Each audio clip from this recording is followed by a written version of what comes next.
So there's three things I want you to think about when you start something new, whether it's in your fitness program, whether it's in your relationship with Christ, whether it's in your family life, whether it's even in your business. There's people that are interested in making changes in your life. Then there's people that are committed. But then there's another gear, obsession. If you think of in fitness, the people that I think that were obsessed, that I can think of that come off the top of my head, might be the Michael Jordans, the Kobe Bryants getting up before anybody even gets up, even the Steph Currys. They become obsessed, almost where there's nothing that's going to stop. But then there's those people that are interested. I'm just interested in getting physically fit. And they talk about it and they start the New Year's resolution and they do all these things in life, but there's just this little interest. And then it surely fades away. There's not even a commitment. A commitment doesn't know time, it makes time. Somebody who's committed doesn't come up with the excuse that they didn't have time to do it. You know, when I think about my adventures in dentistry, there's people that are interested in being a dentist, but then there's people that are committed. No matter what happens, no matter what struggles they might face, they will do everything possible. They're committed to getting it done. There's this commitment level of excellence that they must achieve or obtain. You look at great athletes, like I said, there's what separates really the men from the boys or the women from the little girls. And it's all the time they put in off the ice or off the floor. How they're working out, how they're eating, how they're working on their craft. They become a little bit committed / obsessed. They become obsessed of being the best in the world. And the reason why most people fail is they're just interested. They're just interested of maybe having a business, but they don't want to commit to it and obsessed of how to really achieve it. They don't learn all the crafts and all the things that they need to really become great at it.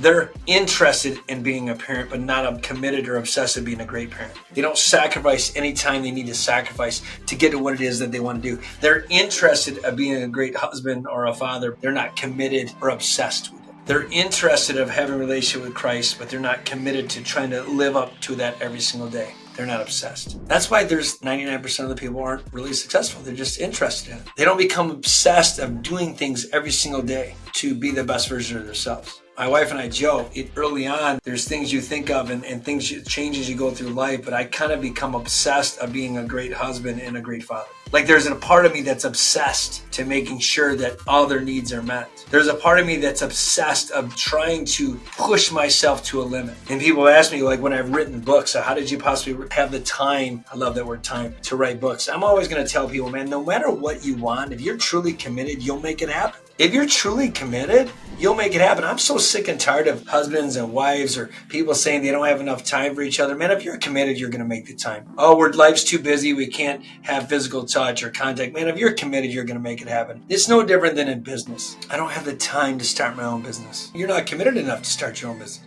Make the time.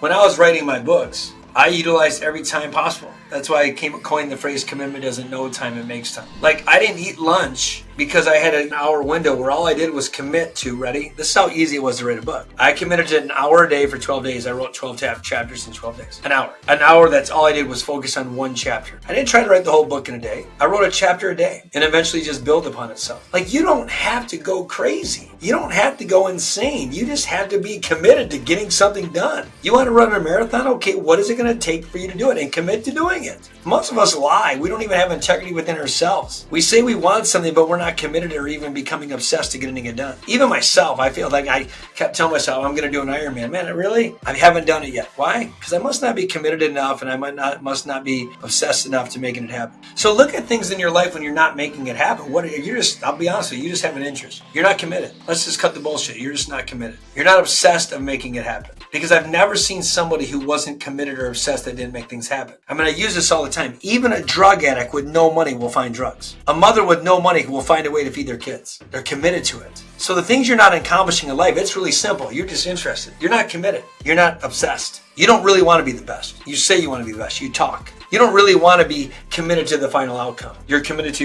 your existing life. You don't really want change because you're afraid of change and you won't change. You're not committed to change. The only way to grow is through change. So when things aren't working out in your life and you don't really know what it is, what are you committed to? What are you obsessed about? I mean, when I became a dentist, it had to become an obsession. It had to be a commitment. You don't go 8 years of schooling, having no money, robbing Peter to pay Paul, if you will, sometimes not even eating, commuting back and forth for 4 years, sleep on 2 hours of sleep. You don't make that happen without a commitment or an obsession. You got to be able to see the end goal. And that has to be your driving force. If you're struggling in your personal life, who is it that you must become and become committed and obsessed of becoming that version of yourself?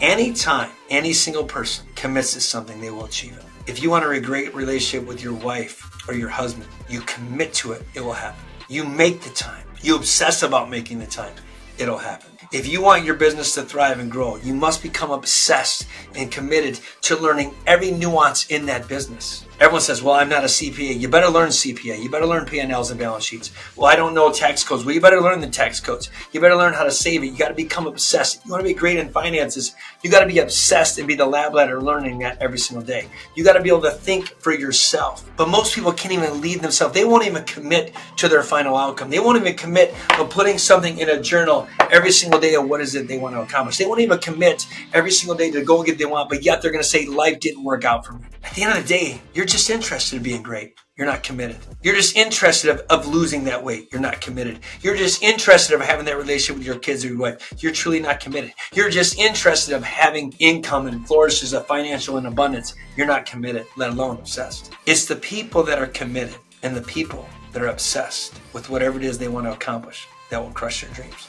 That's why only 1% of the people are truly committed and obsessed. But yet we'll sit back and go, why can't that be me? It's not fair. Life's not fair. Really? The sacrifices that people make to get to where they want to go, you don't even know about. The sacrifices and the commitment that they show every single day to be the best of themselves and become obsessed with being great, you don't see that. Instead of judging other people, look within your lens. And when things aren't working on in your life, I'm going to ask you 3 questions. Are you interested? Are you committed? Or are you obsessed? The people that are committed and obsessed of winning this game of life will win. Which one are you? Have a great day.